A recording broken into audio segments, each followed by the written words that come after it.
আসসালামু আলাইকুম বন্ধুরা, আমি হুমায়রা ছোট্ট একটি ব্লগ নিয়ে হাজির হলাম। ছোট্ট এই পেজটিকে নিয়ে এগিয়ে যাচ্ছি। আশা করি শুধুমাত্র আপনাদের সবার দোয়া ও ভালোবাসায় আমার এই পেজটি এগিয়ে যাবে। আজ মনটা খুবই খারাপ ছিল। স্বামীর সাথে কথা কাটাকাটি করার পর আমার মুডটা অফ। কি ভাগ্য আমার, স্বামী ফাইনালি বুঝতে পেরে বায়না করছে ফ্রাই আর কাচ্চি খেতে যাবে। তো বেরিয়ে পড়লাম মুডটা অন করে। ফ্রাইটা তেমন একটা ভালো লাগলো না।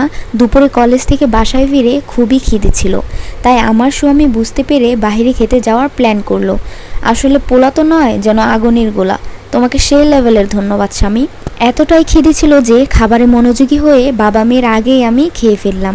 মাঝে মাঝে মেয়েকে নিয়ে বাইরে ঘুরতে যাওয়া হয় আমাদের দুজনেরই, তার মনটা খুশি রাখার জন্য। এদিকে আমার রাজকন্যাটা তৃপ্তি করে খাচ্ছে আঙুল চেটে পুটে।